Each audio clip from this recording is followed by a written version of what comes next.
आज हम डिस्कस करने वाले हैं हिस्टोरिकल मटेरियलिज्म।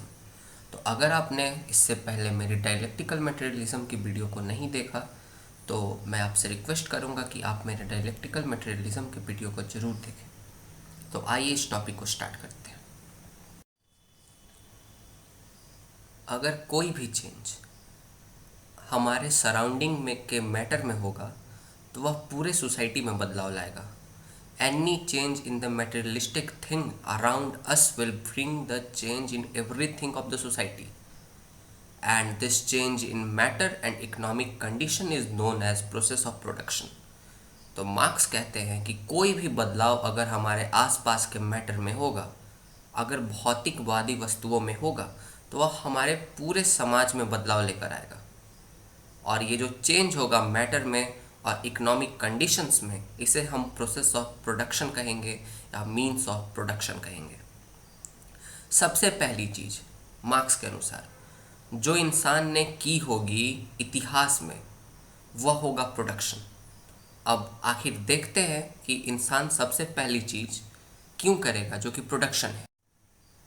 इंसान सबसे पहले प्रोडक्शन इसलिए करेगा क्योंकि उसे कंज्यूम करना है, और कंज्यूम इसलिए करेगा क्योंकि उसे जीना है, उसे सरवाइव करना है इस अर्थ पे। इसलिए जो पहली चीज़ जो ह्यूमन हिस्ट्री में एक इंडिविजुअल ने की होगी वह है प्रोडक्शन। तो प्रोडक्शन का आप इम्पोर्टेंस समझ सकते हैं कि प्रोडक्शन कितना इम्पोर्टेंट है।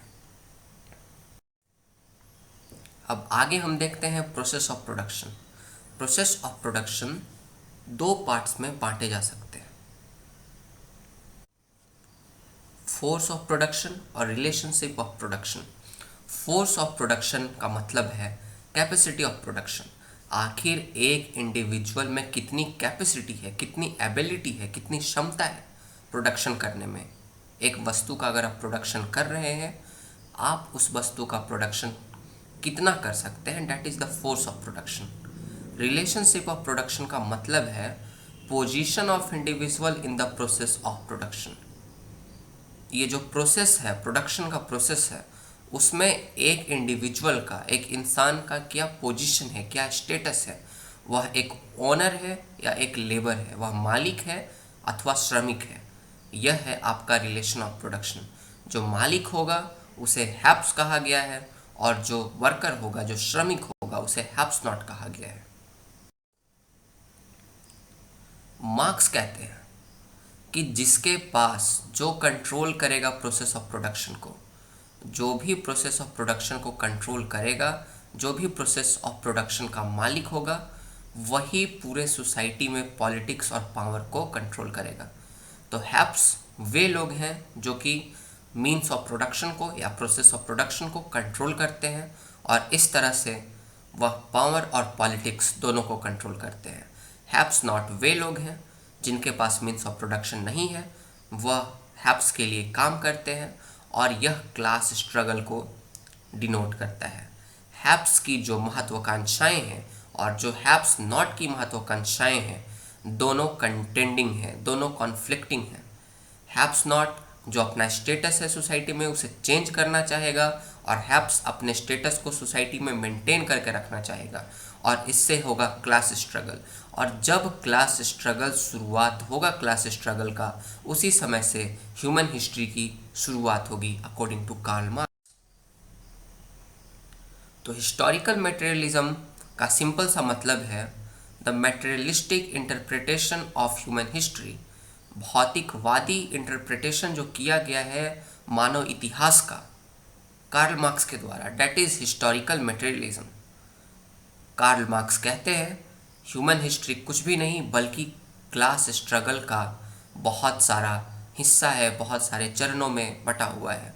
Human history is nothing but the class struggle. और जिस दिन ये क्लास स्ट्रगल ख़त्म हो जाएगा उस दिन ह्यूमन हिस्ट्री का भी एंड हो जाएगा।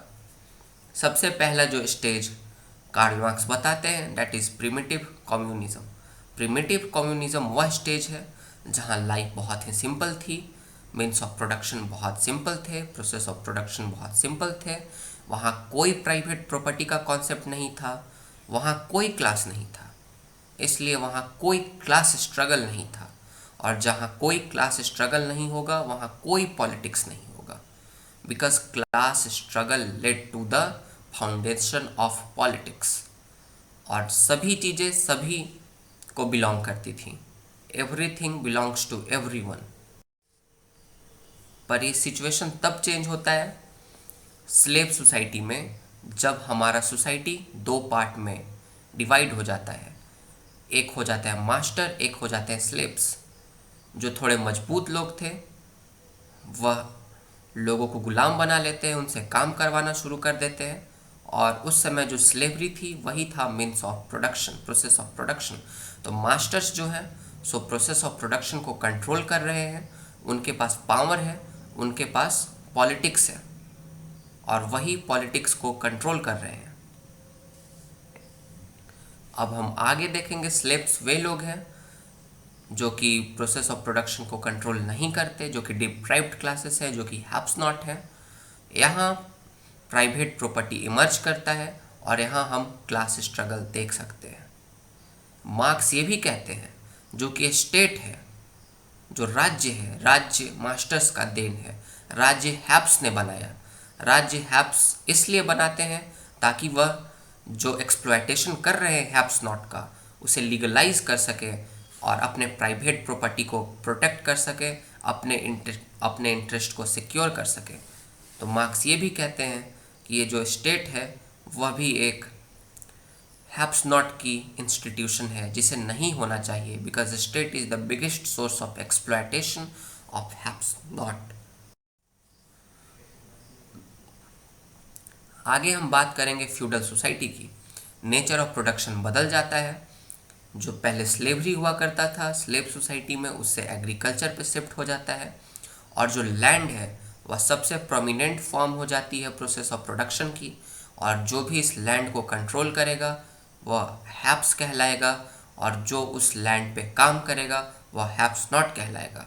तो यहाँ लॉट्स जो थे, जो लैंड लॉट्स थे जिनके पास लैंड्स हुआ करती थी वह हैप्स थे, और जो सबस थे जो कि लैंडलेस फार्मर्स थे वे हैप्स नॉट थे। और फिर से यहाँ पे पावर और पॉलिटिक्स को लॉर्ड्स कंट्रोल किया करते थे। स्टेट का राइज इन्होंने ही कराया था to secure their own interest and their own private property. और यहाँ भी क्लास स्ट्रगल कंटिन्यू रहा। आगे आता है ट्रांजिशनल फेज जो कि इंडस्ट्रियल रेवोल्यूशन। इंडस्ट्रियल रेवोल्यूशन को मार्क्स बहुत ज़्यादा क्रिटिसाइज करते हैं। मार्क्स का मानना होता है कि इंडस्ट्रियल रेवोल्यूशन वह चरण होता है इतिहास का जहां सबसे ज़्यादा एक्सप्लॉयटेशन होता है वर्कर्स का, क्योंकि यहाँ लैंड से मीन्स ऑफ प्रोडक्शन शिफ्ट होकर फैक्ट्रीज में चला गया था।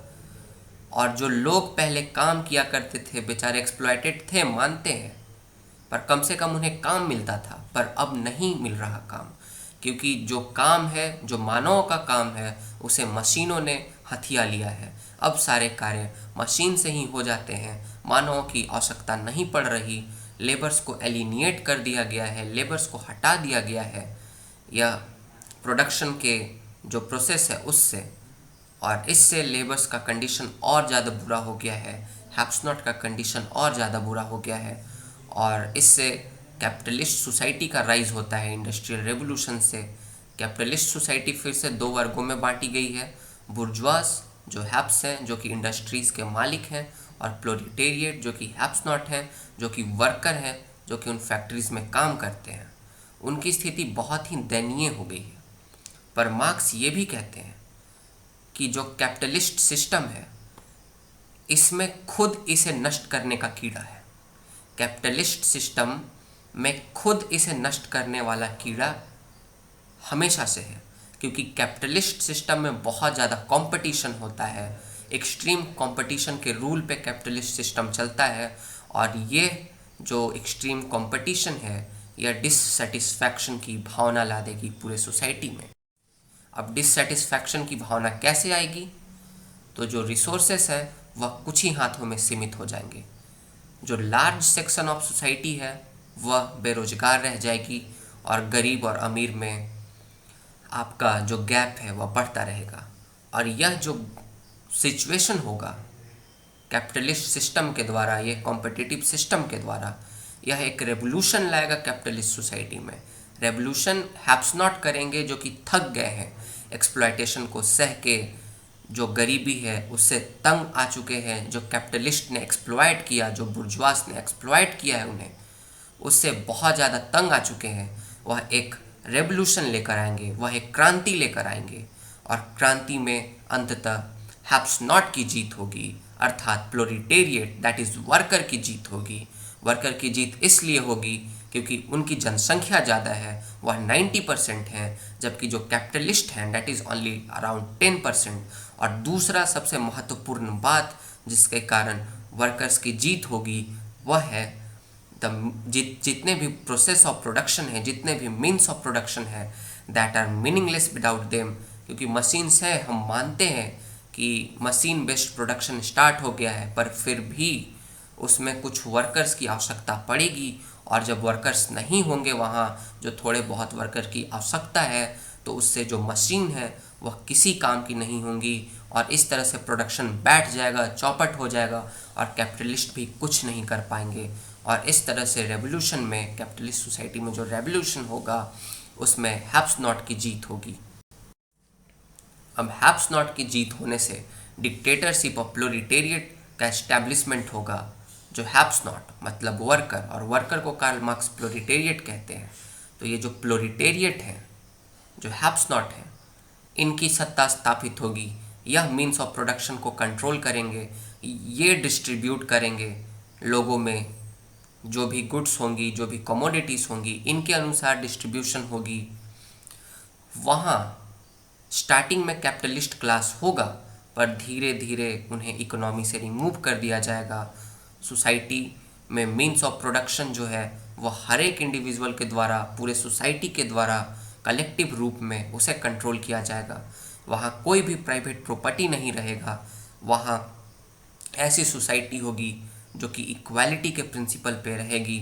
और डिस्ट्रीब्यूशन कैसे होगा गुड्स और कमोडिटीज़ का, तो that will be on according to need, not according to ability.